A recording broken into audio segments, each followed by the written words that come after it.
tungangay ache na matake ni ndaw ni binakawan talangan bekem ni kanda ni ndaw ndingi tatu kuma sal ni kakambura ken video fm bona da mo sa mati kuma ken mo bono tani en Pacifica wakatalanga kina na sana tini kawana nanda bono ni sambulo binaka ndotal na singabo ni garavita bitu city ni ko na ka tini kawalo ni singa abonu ni sana maro takina ken sabada ngusartiko na itabe na singa binaka ni ndai nandaru serikali namaki en mataka binaka ni ko kila ni bunga bekemni sana nana makisarto makina en singa binaka ni ndai abonu ni binaka taltunga yani na salnika kambura ken video fm ni maro taki bunga sartiko na kena ngirabitu na itavi tale ni matabubale mendarai demanda tale ni matabubale mendarai demanda ni lolama bakalo bekenda na tamata e atigi butaki mai na bura tau manda ni mbera ni temaki rau na bunda na teboro senangata buli na bura na kalau tamanda beka endareida ke na beka e matalia e matanda me baka yango taka na loloma erto akainaka me tobo kaudi rato na mbuli wosibi saikoya na tamata buli ena kuwuni soso na mata ini tamata sai atama na baka nanano me mai baka tawana tale ni be mbuli baka lo e mbiwe matana me marau batakaya e wakila na mula ngalili titombo elmana baka moderi kaudu mai na sui ni serserina mbuli kina na elewa oivi me mai baka siabu ni ngalili e taukena budini kina na lolama baka lo na bubale e samaitea me rau baka lubea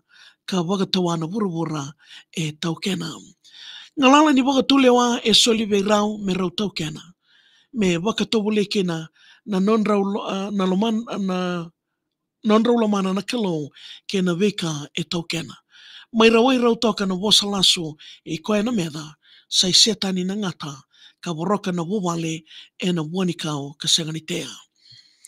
Tarumai na kalau e na wanikau e a wakarota ni atia. Sa tandola na matai atama ka milia na elewa. Tau na dhunru ni kalau e na tamata ke na meda e a dhabotu ni kua e na wurawura e na sakaya ni na taukena. Dina waka setani e randaukaya. Ni senga ni oda rawa e na inakidha ni lomana.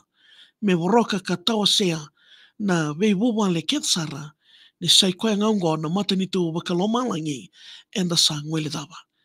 Jerusalem bo e nonda koro e na nana makikina na tamata. E parata isi ni marau ke na sautu ni lomanda. Ni mbula kena na ndua tolu tambo e ndangarawa dusia na mata wawale lalai e soli menda taukena se wakatawana.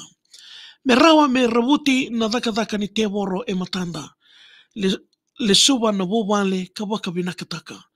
Me taukeni maikina na tamata e na nona ngangandre kedsara er na mbula ka serauna na wurawura me waka na inake nikalo taumanda.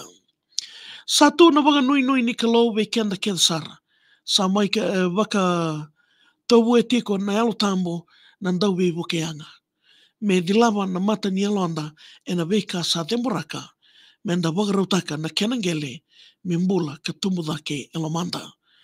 Urawura vele dayaki e na sa ndonu maka tu endai. Tu wakandua ka waka na numalesu ke na kauwela tai. Ndusi mbula tu e na venga una murimai na laloma sabu ni kalau e nrono tukina me waka na udhiwai. Weka kede e sa e abalati mai. Na matani tu, na lotu, ke na wanua, me waka e na wakandira taka tu endai. Sa wonga tiko na ndomo ni alo tambo, e na weka e mbulia ni sa weitha lati mai, na nrake ni lomanda me le suwatale na loloma mai na kau wela tai. Wawale wakalau sa loloma tu yani, ke tau sa kena tamata me wakandewa taki yani, menda kalungata na wiwu wale kedasara ninda salomani, kandola tu na katu manilolo ma wakalo menda lesu ngayani. Wakanui vinaka e na mataka wau e tu e matanda. Ni wawalenga na matani tu ni kalo menda waka sangarata umanda. Ke ne kuri e na wai kuri taka o tamanda. Ni kalo ka tau kena na wurawura ka singasarnaka e tambo nakirawa e matanda. Yawe kamni na ndobo te tikumai na singa vinaka nindai na nondaru serikali na maki en no musalni ka kamuraki no VTFM en mataka vinaka ni kwa sangol na bonu ni vinaka lemo bakani net yan vinaka tao John Tambo Kadibi yan vinaka na wali brando wuti wina koro na wini mbao maina musi na mataka ni kwa poni pati mboa yan vinaka so bakani net wanu ni vinaka no tao korni wili andi da komba wanu ni vinaka ni sigani kwa di saumuri na itenge yan tao wina wang libsara na ndingi taka maina VTFM kuni ngole dama Raunion ng gaya rongo tatal tiga ni and a Facebook page in VTFM and